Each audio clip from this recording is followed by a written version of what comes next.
Emily. Right on time. All right, welcome everybody. Thank you for joining us today for the Digital Badges Interest Group AMA panel. We're really excited to have some great panelists here today, and we're looking forward to having a discussion with all of you. So we're just going to go over a few things about this group if you're interested in joining. I'll have the presenters introduce themselves, and then we'll jump right into the discussion. And notice that there is a link that Wendy put into the chat. It is also at the top of the slide. If you'd like to hop into that link, that's going to let you participate in some quick polls that we're doing today. And I'm sure she'll put that back in the chat as well. So a little bit about our group. The Digital Badges Interest Group is a section of ACRL, the Association of College and Research Libraries. Our charge is basically to provide a forum for discussion on the exchange of ideas related to digital badges. So of course, a lot of our programs relate to libraries and information literacy digital badge programs, but we've really expanded our reach, especially in the past few years, beyond libraries. So we really welcome anyone who is interested in digital badges. And we have a lot of programming that is more general in scope. So we have our team of conveners here today. Emily Rimland is our current convener and founder of this group. Wendy Pothier will be our incoming convener.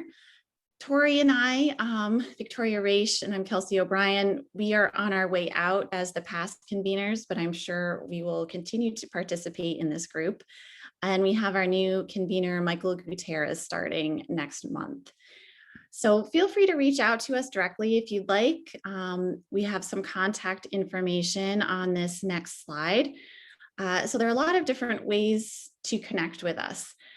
If you are a member of ACRL, you can add the Digital Badges Interest Group to your membership for free. If you're not a member, you can still connect with us in a lot of different ways. We have an ALA Connect community. If you're a member of the group, you should automatically be added to that, but you can also join as a non-member. So you do have access to that information if you'd like to connect with us that way. And we have some links up on the screen. We also have a DBIG LibGuide or a website in the next link that has all sorts of information about how to connect with us and how to join that community. We invite you to visit that page, and you can connect with us or let us know if there's anything that you would like to present on, or if you'd like to write a quick blog post. We're always happy to have people sharing their experiences. You can also watch past recordings on that page. So we typically offer a couple of programs, one in the fall and one in the spring. So feel free to check those out. And we should have the recording of this presentation added to that page later as well. So I'm going to have the panelists introduce themselves. We have some information on these slides, and then we're gonna jump in. Everybody, thanks so much for being here. This is so cool to have so many librarians and practitioners join us. My name is Noah Geisel. I am the Microcredentials Program Manager at University of Colorado Boulder.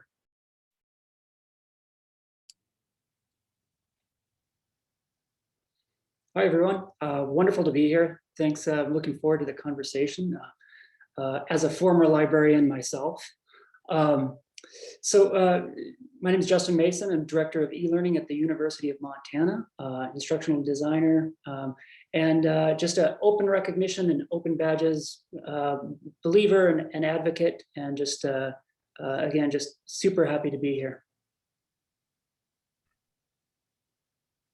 Hi, everybody. I'm Ann Reed, and I'm the Director of Microcredentials at the University of Buffalo, which is part of the State University of New York system. I started the Office of Microcredentials back in 2017, and we started offering our first microcredentials in 2018, and now we have over 65 microcredentials. I think we're up to 67, so happy to talk with all of you. We actually do have one microcredential from the UB libraries And I'm hoping we can offer more in the future. So yeah, great to meet you all.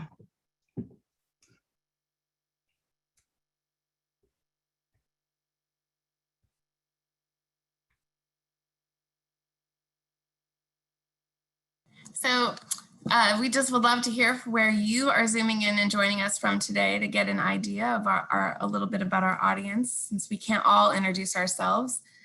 So if you take a minute to enter that into the Menti, we can kind of see where we're all collectively, collaboratively conversing from today.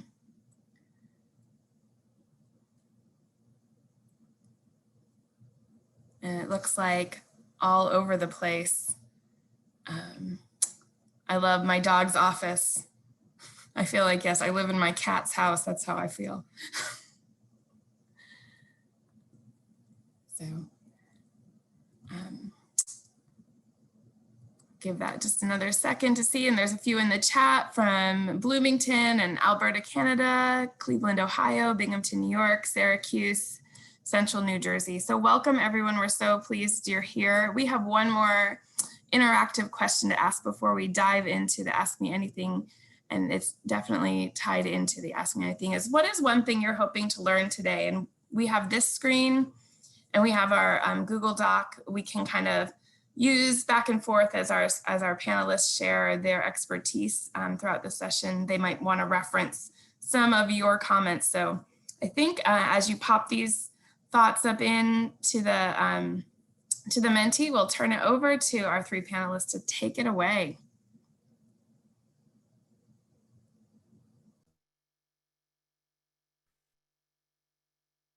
Okay, should we be answering the questions? Yeah, maybe let's start with our we'll start with maybe one of these questions. How about we start with number 2? Can you give us your elevator pitch for digital badges, and then we'll reference between these screens as you can direct us a little bit too. How about that? That sounds great. So I'm already talking, so I guess I'll start. So digital badges, yeah, digital badges are digital credentials. They represent specific knowledge and skills. So knowledge and skills on a granular level. And because they are digital, they're easily shared. They can be pushed out to, various digital spaces, a LinkedIn page. They can be linked on a resume, things like that. And they contain metadata. So because they're digital, they have metadata embedded in them so that the viewer of the badge can see exactly what the earner knows and can do based upon earning that digital badge. So that's kind of, what they are. And I to advocate for digital badges, I would say that they represent a few important aspects of learning in terms of like the future of learning. I think because they recognize learning on a granular level, I think we're only going to move more towards that. I think that the demands of the workforce are asking for that, and they are more transparent in regards to what the earners of the credential know and can do, and they offer an increased sense of learner agency because learners can decide what discrete skills are valuable to them, and ideally, depends on how the badge program is designed. Ideally, the learner can decide how they want to show that how they achieved the skills.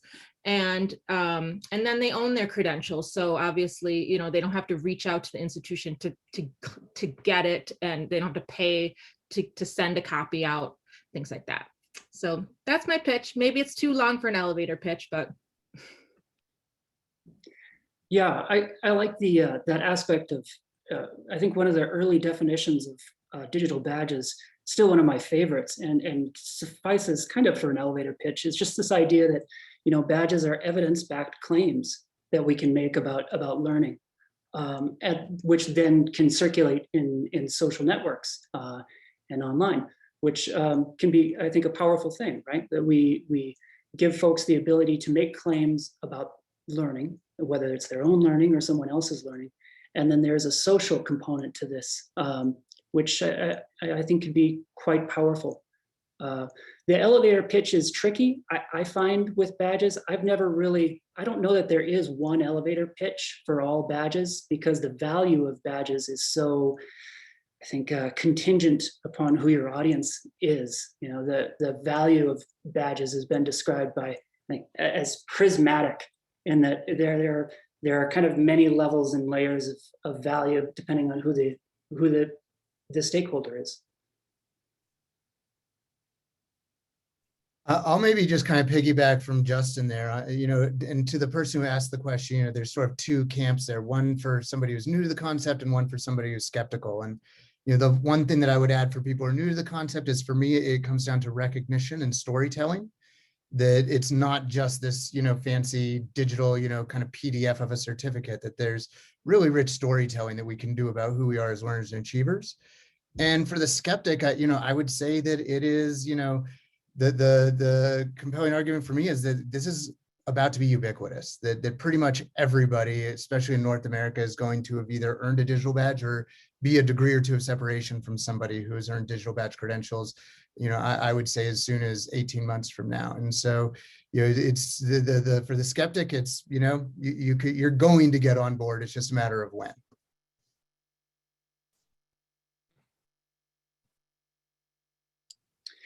And for what it's worth, I think badges have had the first introduction that a lot of folks had to badges may have come coupled to this idea of as a reward, right? Kind of the gamify idea of badging. And I almost hesitate to bring that up, because if that's not folks' perception of badges, I don't want you to associate badges with that. I think badges are a great way of, Noah, you said it perfectly. I mean, badges are really about recognition, and I think can be used to create a lot of opportunities, you know, at times maybe foot in the door kinds of opportunities for folks who otherwise might not have that kind of opportunity. I mean, I always think back, my introduction to badges was when I was working at a public library, and it resonated very strongly with me right away, because I saw so much valuable learning that happened in the library, and it was self-directed learning, people attending classes in the library, and it was learning that was intrinsically valuable to them, but it was not visible outside of the library. And as this audience probably knows all too well, libraries often serve the underserved, especially public libraries. And I thought, you know, how great would it be if we could use some way of making claims and recognizing people for the valuable learning that they do, in ways that could create those kinds of foot in the door opportunities for them.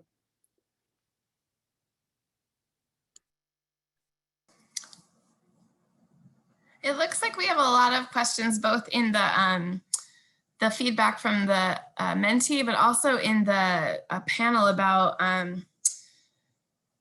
getting buy-in when librarians perhaps are implementing or looking to implement badges. Maybe we could speak about that topic a little next.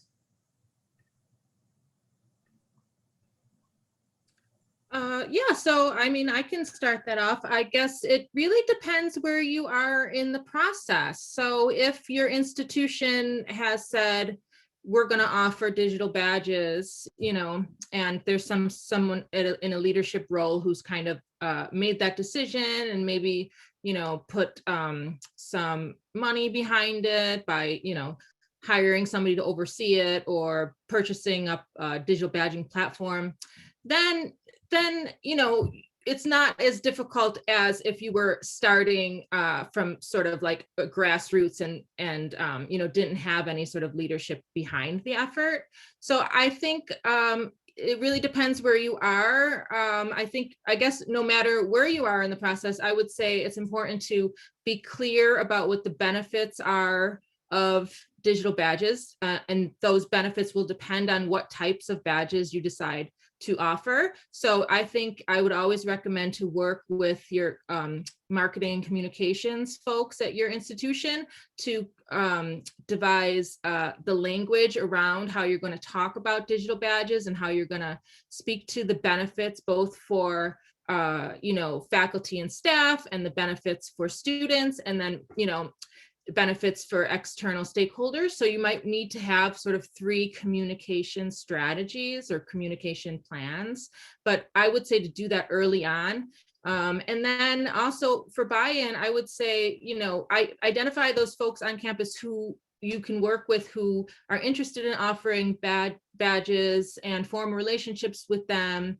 And then, once you start offering some, you can have examples so that others can see what it looks like, how it works. I think, some folks can't really wrap their head around what they are, or they just got, they just like write them off as being, flash in the pan type of, the next, technology that's going to come and go or something like that. But if you have some that are really working and doing well, and you can provide evidence of that, that's really great. And then, and I would say as much as you can to integrate them into your existing systems and processes so that they're considered real credentials.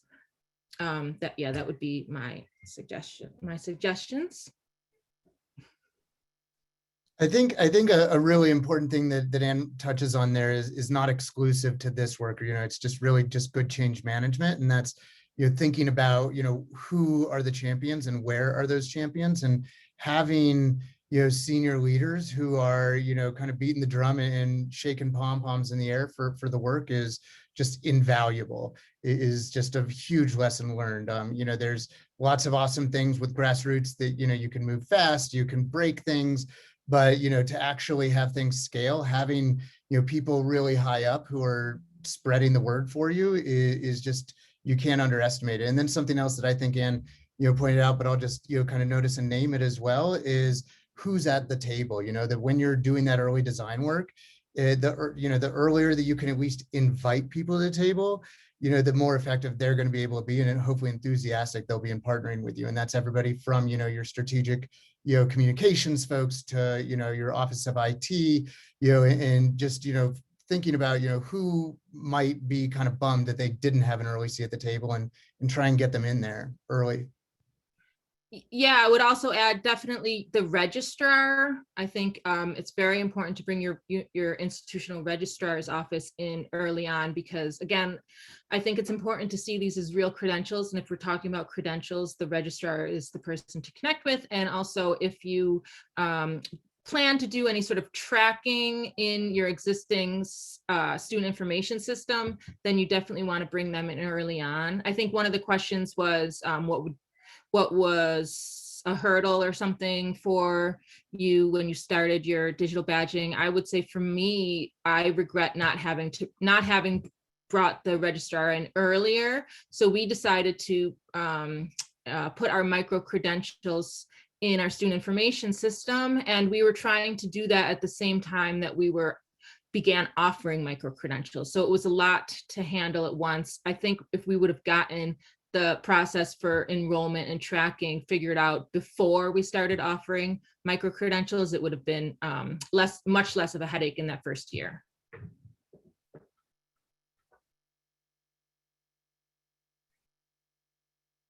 Should we move on to another question? Oh, should we talk a little bit about badging platforms? Justin and Noah are like experts in this area. I love the question. Great. I love the question about what is a system where you can take one badge and import it into another badge system? I don't know the answer to that. I would love to know.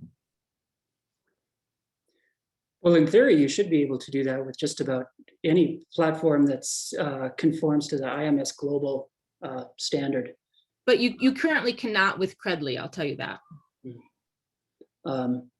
Right. Yeah. I think with the majority of platforms importing a badge from one platform to another is usually a feature that's built in, you know, and it might be that you're importing the baked badge image itself, which contains all the metadata. There's also the Badge Connect API, which is a kind of a technical way that hopefully will make this sort of sharing easier in the future as it gets adopted by all of the platforms.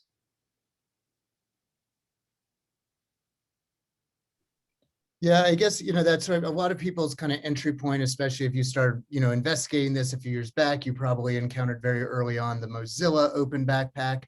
And, you know, kind of one of the, you know, open, you know, embarrassing secrets in this space is that a lot of, you know, open badges are actually not as open as we would think or hope when it comes to the portability. I wouldn't be overly concerned about that in the long term, though. I think that there's, you know, good people and good vendors that are working on that, and that, you know, in the not too distant future, as long as you're using a vendor that has open badges, the portability issue, you know, should be kind of solved. I think that it just wasn't, you know, from a business perspective necessarily worth folks' time until more recently, when people were actually looking to do it, not just theoretically wanting to have that feature available. You know, I'm guessing Justin and Ann also get multiple emails a week or month asking, you know, what's the best platform? Which one should we use? And, you know, I would encourage people to be very skeptical of anybody, you know, in some expert seeming capacity who starts sentences with "you should" or "you need to" or "you can," you know, kind of absolutisms, because it's just so early, and they probably aren't going to be right. I think that, you know, for me, that the question is not which is the best platform, it's what are the features we need in the platform that's going to be best for us. And so if you start with a functional requirements list, that, you know, it might not be important that you have single sign-on features, and that all of a sudden, you know, opens up how many vendors you can, you know, have demos with. And, you know, it might be that it's important that they will handle data for people who are under 14 years old. That's going to all of a sudden really restrict your, you know, kind of pool. And so figuring out those functional requirements and literally, you know, hopefully you're coming up with dozens of them, is a really great way to go beyond just sort of, you know, shiny front end UI and actually figuring out what platform is going to meet your needs in the long run. Yeah, I think that's a good point. And I would say, like, sometimes you don't know what you don't know. Like, you don't, maybe if you've never done this before, you may not know what functionality you need. And so it's always really good to talk to other folks who have done it and who've gone through that procurement process, or who have been using different platforms for some time, and they can really speak to like what it does, what it doesn't do. You know, if you start talking to reps, they're gonna sell you on it and tell you that it meets all of your needs.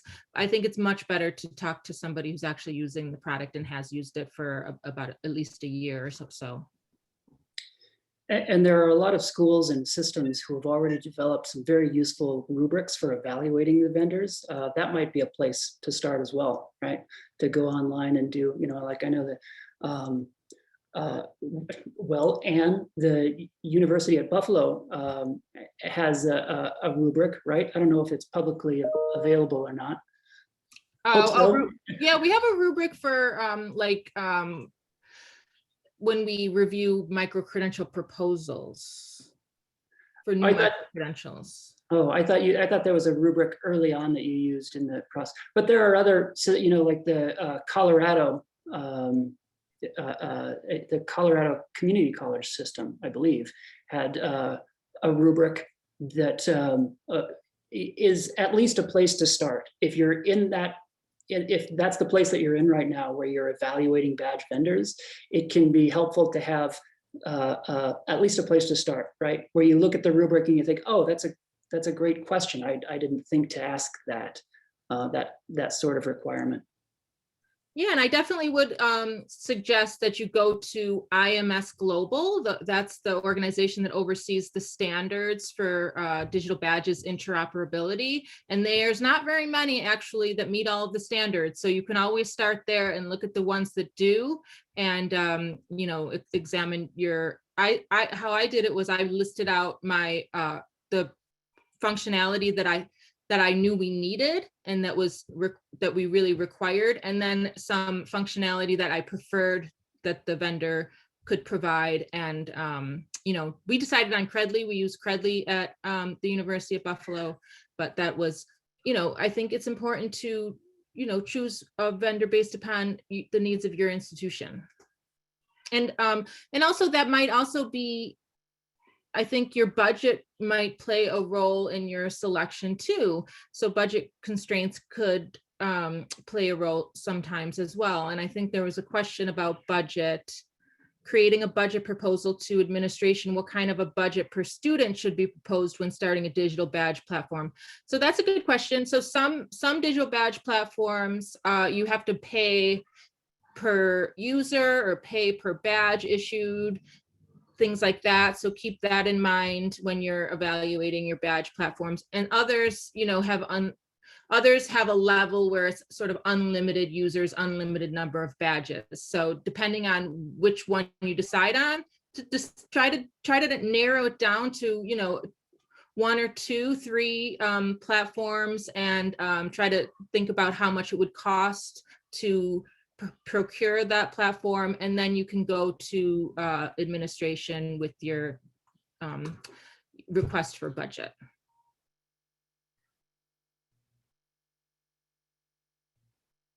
Yeah, so let's see. Any other? 10? Okay. I'm wondering if we can go to question 10. I think Justin, that could be like a real wheelhouse question for you, because in your sort of revolutionary vision on that. Yeah, thanks for teeing it up, Noah. So how can institutions partner beyond their walls to recognize life-wide learning? And I would add, yeah, that's a great question. Life-wide learning, and I would add to that, it says, I'm sorry, life-wide learning, right? Yeah, I think that some of my favorite pilots that I've seen are ones that put that question of value at the very start of the design process. I think early on the tendency has been somewhat, and understandably, that we're going to build a micro-credential system, and we're going to build it in-house. And then once we roll it out and offer micro-credentials, the hope is that students will see value in it, maybe even external learners will see value in it, and employers will see value in it. And I think there's some reason for thinking that, right? Especially if it's branded with the university branding. But I know that I'm gonna, I guess, plug eCampus Ontario a little bit. One of the initiatives they ran, which I liked, I thought was a great idea, was this idea of, we're going to incorporate organizations that are the consumers or the readers of the badges or the micro-credentials from the very start of the design process. So when they rolled out small grants to help folks get that started, and one of the requirements for that grant was that that there had to be someone out there who was going to recognize some value in the micro-credential. Right. So I think that's one interesting aspect of it,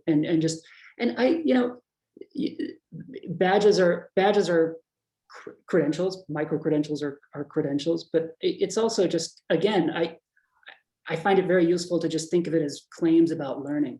And if we make a claim about learning, there are some who will value the evidence for that claim, and there are others that necessarily won't. And I think a badge can be something almost as a sort of Rosetta Stone, right? It's a way of allowing people to figure out their shared value and their shared language around learning, and around, kind of what is valued. Here at Montana Western, there are a lot of government agencies, like with the Park Service. A lot of our students go work at the parks. There are, I think, a lot of opportunities to develop micro-credentials that address kind of specific value within other organizations. So that would be one take. And then, of course, there's like the learner-directed self-issued badging is another take. There are a number of takes, but I don't want to talk for too long.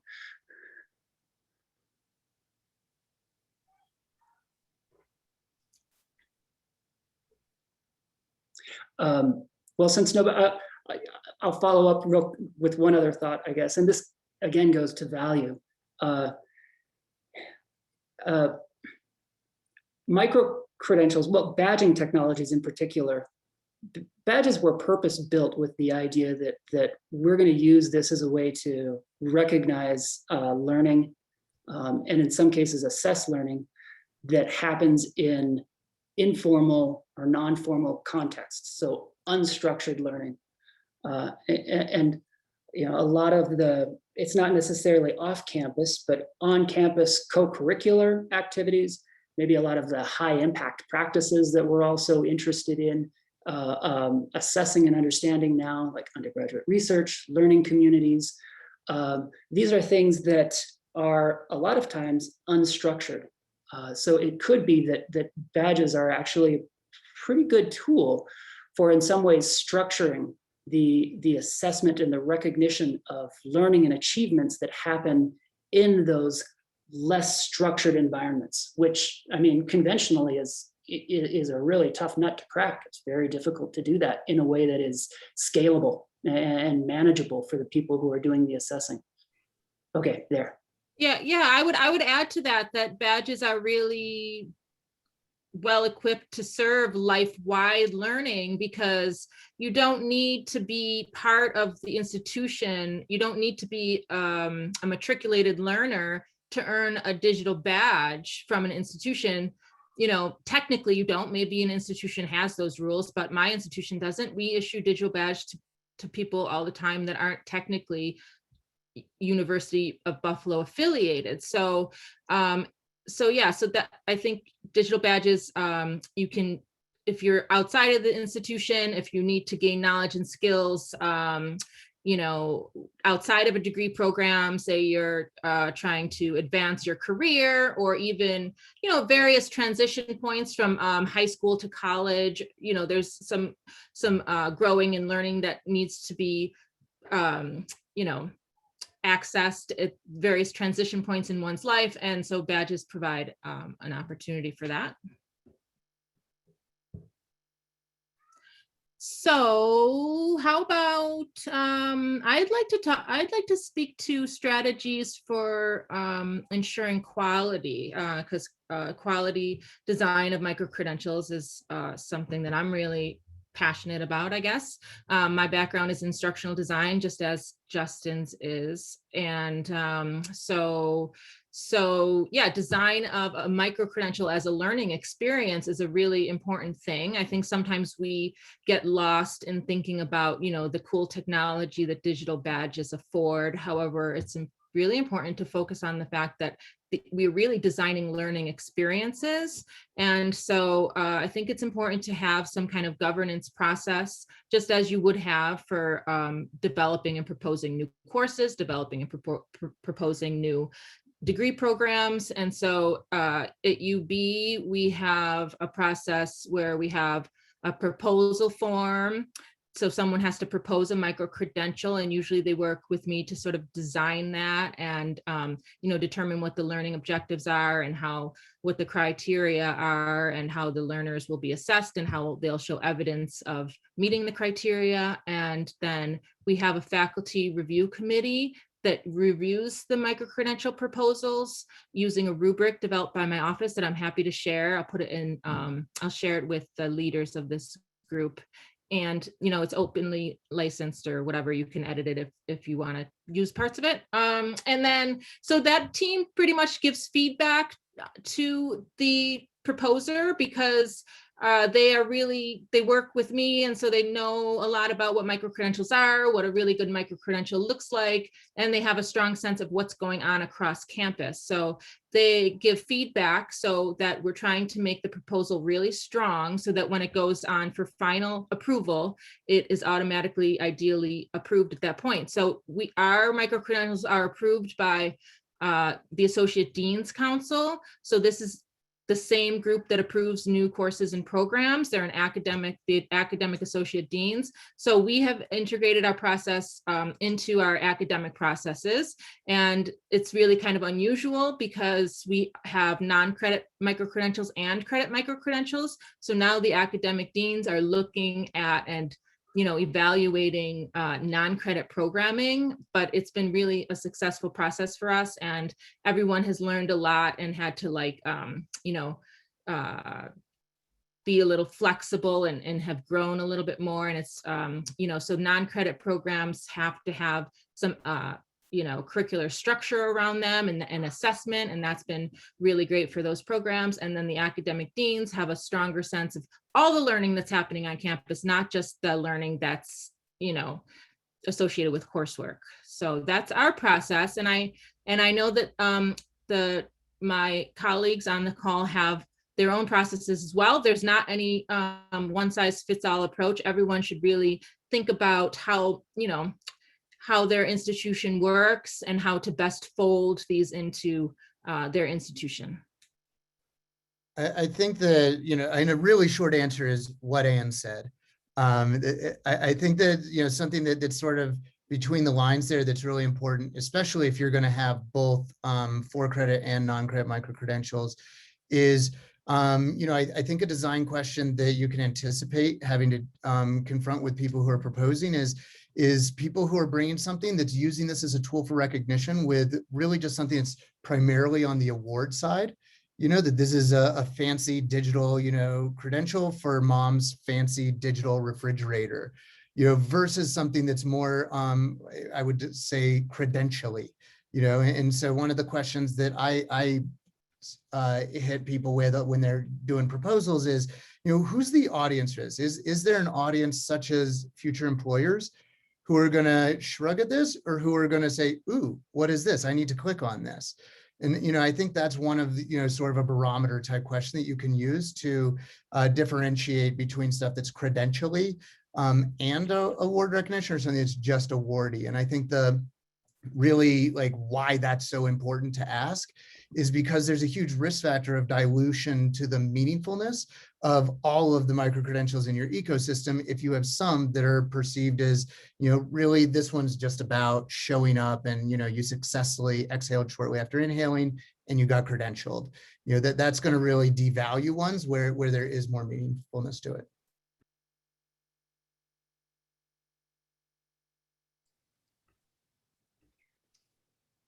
I was just going to say, on a sort of somewhat similar note, we have a few questions that are on the flavor of how to incentivize, in some cases, faculty members or in other cases, learners to adoption. So anybody's thoughts on incentives or incentivizing?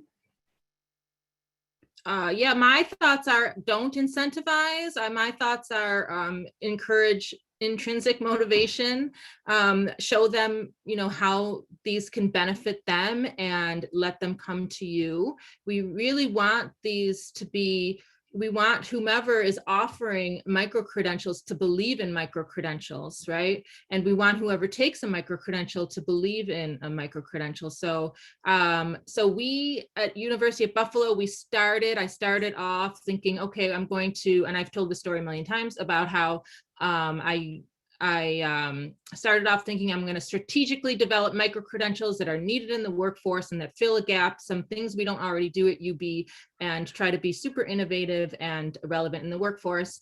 And our academic leadership, basically our faculty senate, kind of ate me alive and said, no, that's not our mission. We don't do that. We allow the faculty to lead in terms of what learning experiences we're going to offer. And so I kind of changed my tune. And I think you really need to be, conscious of what the mission of your institution is and really work within that. And so then I looked out to the faculty and asked, well, what do you think we should offer in terms of micro-credentials? And not just, what do they like, because that's a topic that they're passionate about, but also, what do you want to offer, and how do you know that there's going to be interest in this from the students and from external to the institution? And so the faculty, you know, they come up with so many great ideas. And so we ask the faculty to develop programs, and there's a lot of interest. And it might be because there's some faculty who want to sort of oversee a little program. There's some faculty who their dean is telling them we should be offering micro-credentials. There's some faculty that see it as possibly bringing new enrollments into their department or unit. And so there's so many different reasons why faculty might want to offer micro-credentials, but I would say try to avoid incentivization because it's not scalable. And yeah, that's what I would say. And, you know, if you're working with, I mean, we do have some decanal units that offer a decreased teaching load if a faculty is sort of a like an oversee director of micro-credentials for their unit, but that's few and far between. So do you offer incentives, Noah or Jason or Justin? No? Yes? Oh yeah, let's hear about it.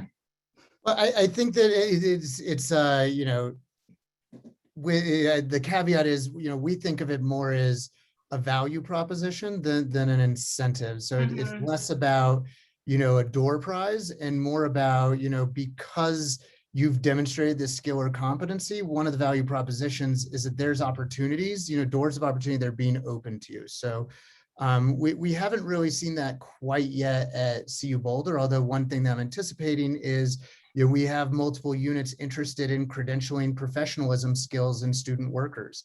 And we actually have a meeting next week with human resources to talk about, you know, what might that look like. And, you know, HR got pretty excited that these students could, you know, all of a sudden be the most in-demand student employees on campus because, you know, hiring units don't have to worry about certain training things, you know, that are just general professionalism kind of stuff.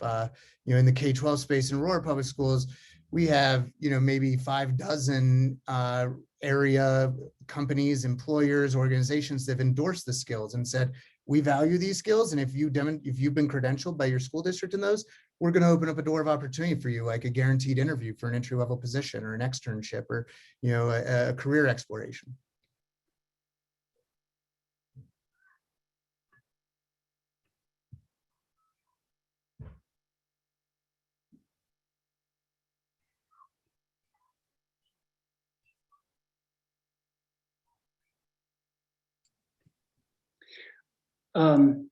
So I'm certainly not the expert on learning and motivation, but if I could, I just want to address this topic of are there downsides to structuring unstructured learning? You know, I think that, and again, I noted in the chat that I saw Dan Hickey and other experts on this, so I don't want to extend myself too much here, but you know, if we're using badging, I think as a reward system, trying to encourage, like, here's this activity or this behavior that we want you to do, and we are going to attach a badge to it for the completion of this thing, and do this as kind of a way of incentivizing, right, this behavior. That can have, if it's seen as this extrinsic and somewhat arbitrary kind of reward for doing a task, like the idea of chocolate covered broccoli, eat your broccoli, it's got chocolate on it. That can have some negative impacts on motivation. But I think that when we're talking about recognition, it's a subtle but important distinction that we're making there, in that this isn't necessarily right. We're not trying to control you via badges. We are recognizing people for good work that they, for things that we just think are worth recognizing. You know, the idea of structuring unstructured learning. So here at Western, what we did was we had internships that students placed themselves in internships. And because of that, it was very self-directed learning on the part of the students, because there was no time for instructors to coordinate with internship supervisors. So it was very self-directed learning.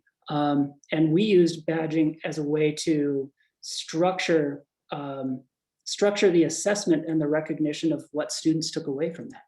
And students, had a degree of choice in determining what they wanted to be recognized for from that experience. Was it creative thinking, or was it collaboration? Or what was it that they wanted to be recognized for? And then they gathered evidence, and they're the ones that gathered and curated evidence in support of their own claim to have demonstrated some skill in an internship. And so that's one example of how we've used badging to provide some structure in unstructured environments. Yeah, I think that's a really great question that brings up, I think, digital badges are an educational innovation, and we want to keep them innovative. We don't want to, just use all of the sort of bureaucratic processes of a higher ed institution and put them on digital badge, and then they're no longer going to be innovative. So as much as you can continue to innovate in your digital badges, I would say, keep doing it. That's how we learn. That's how we grow as educators. But sometimes you have to work within the confines of your institution. So I always encourage whomever is proposing a digital badge to have bring in the student voice as much as possible, and allow the learners to make choices about what badges they want to earn, how they want to earn them, how they want to show that they've earned them. There's at different points in earning a badge where the students can participate in that process. And we actually even have 2 micro-credential programs that were proposed by students, and one is proposed by a student group. So the students had the idea of a badge they wanted to earn, and they worked with faculty to develop the proposal, and got sign off from their decanal unit. And every semester there's a graduate student that oversees the program, and then they hand it off to another graduate student for the next semester. So the student voice, I think, is really critical for, they're going to care about a badge if they had some part in deciding what that badge is. So, yeah, that would be my just, my take on it.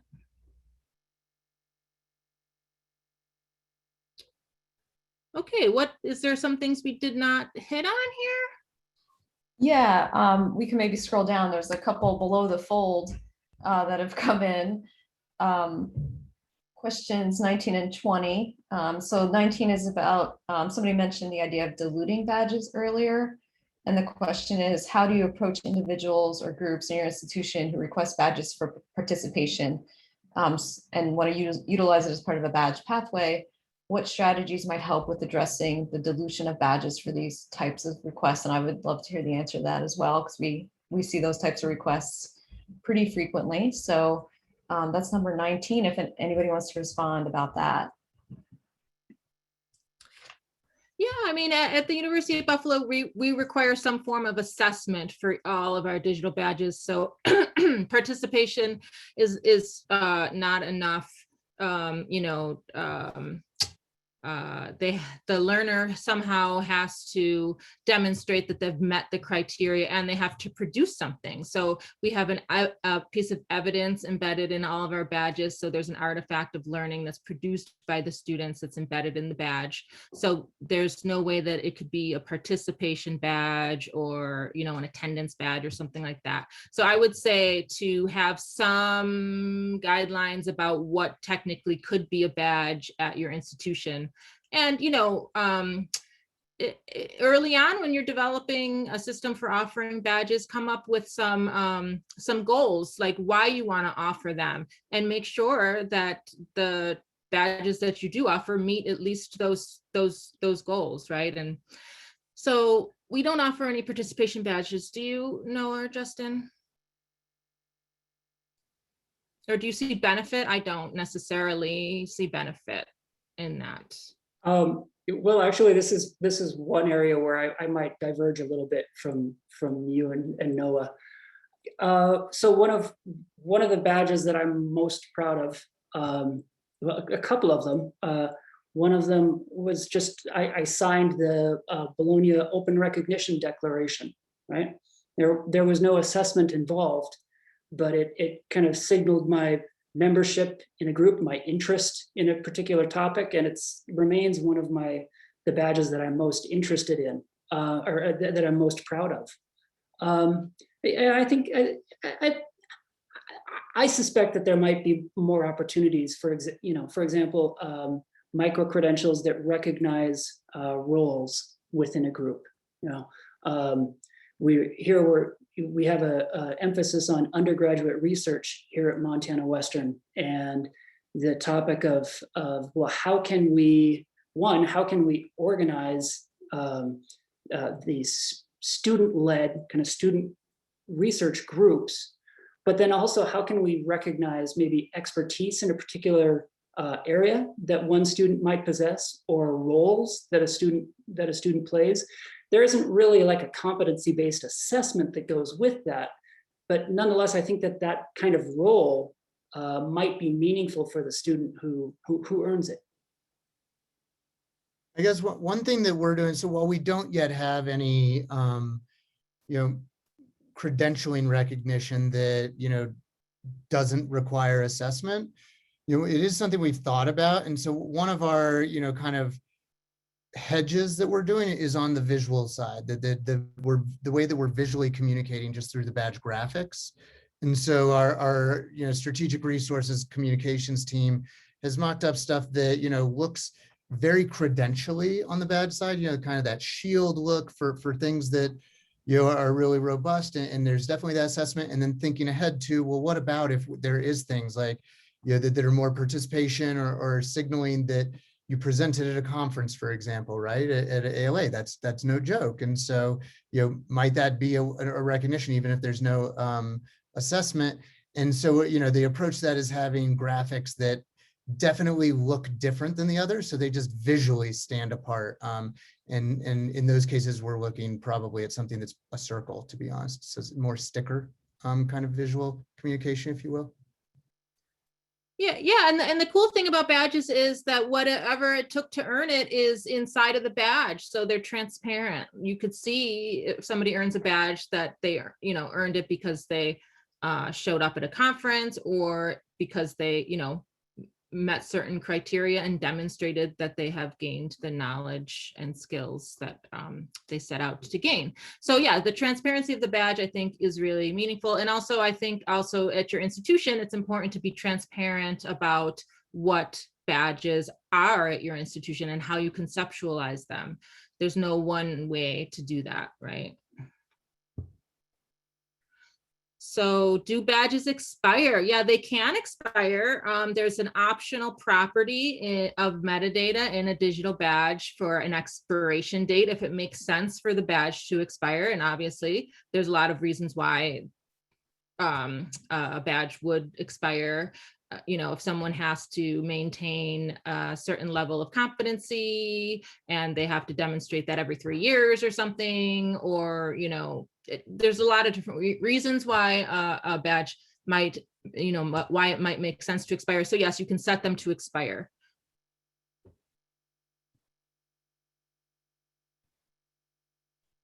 I don't know if we looked at number 20, but someone was just kind of asking for some examples of badges that are offered to students. So if anybody wants to kind of jump in with some of their favorites, I think some people are just looking for some ideas. Cool. I'll put my website in the chat. We have, or you could just Google University of Buffalo micro credentials. We have a website, and on there is, you could see our offerings, which we talk about micro credentials in terms of the programs, and the digital badge in terms of what's earned upon completion of the program. And so there's also a button in the top right hand that says view our badges, and you can see all of our badges on LinkedIn, or not on LinkedIn, on Credly. And yeah, I was just thinking about my own badges that I've earned that are on LinkedIn, and a lot of folks push their badges out to LinkedIn. But yeah, I'll put that in the chat, and maybe we can, you can check them out. And if you have questions later on and you want to reach out, that's great. I'll just give one quick example of something that we just got in this last week for, since given the library audience is out of our library, we got a research data bootcamp micro-credential that's specifically for first-year graduate students. So it's all about kind of best practices and research on the data side, and it's going to be offered through the University Library System. So that's pretty exciting. On the topic of how digital badges are presented to students, I don't know if this is exactly the question that you're asking, but I've found that, and you and I have had this conversation too, that how you present the digital badge to student earners also makes a difference, right? Like, here's what this is, and here's how you download it, and here's what you could potentially do with it. And I still don't have great language for that. That's lots of opportunity for improvement there. Awesome. And probably what will be our last question, we're close on time, but I thought we might be able to sneak it in. Somebody asked a very meta question. Is there a digital badge on how to develop a digital badge that anyone knows of, whether it's the panelists or anybody in the chat? Feel free to answer that. I don't know, but there probably is one. Could exist. No one's really jumping in that I see. So there's an opportunity for somebody. Make that badge on how to design a badge. Yeah, I was waiting to see if Leslie Voigt was going to drop anything on the chat for their Digital Credentials Institute in Madison. If they are doing something like that yet, I'm sure it's on their radar though.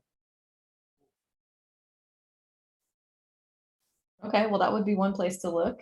But again, somebody might have an opportunity there. You want to get your feet wet. So with that, we're almost at time. I just wanted to kind of wrap things up. This was a great discussion. Thank you, everybody, for your participation and your engagement today, especially our panelists, Noah, Justin, and Anne. We appreciate it so much. We will be emailing out the recording and the transcript of the webinar today. If you're on our list, you'll get that. Or if you're not, we will put it on our LibGuide as well. And we'll put the link to that in the chat. We do plan to have a fall or winter webinar similar to this. If you have ideas or something you'd like to see, please feel free to get in touch with us and let us know. I did just want to give a very special thank you to our outgoing co-conveners, Kelsey and Tori, who are both here. We will miss them very much. And we're so glad that we've had them with us the last 3 years and appreciate all of their hard work. And just lastly, if you have any follow-ups, questions, things like that, please feel free to get in touch with us or the presenters. And most importantly, have a relaxing and restorative summer. Thank you, everybody. Thank you. Thank you.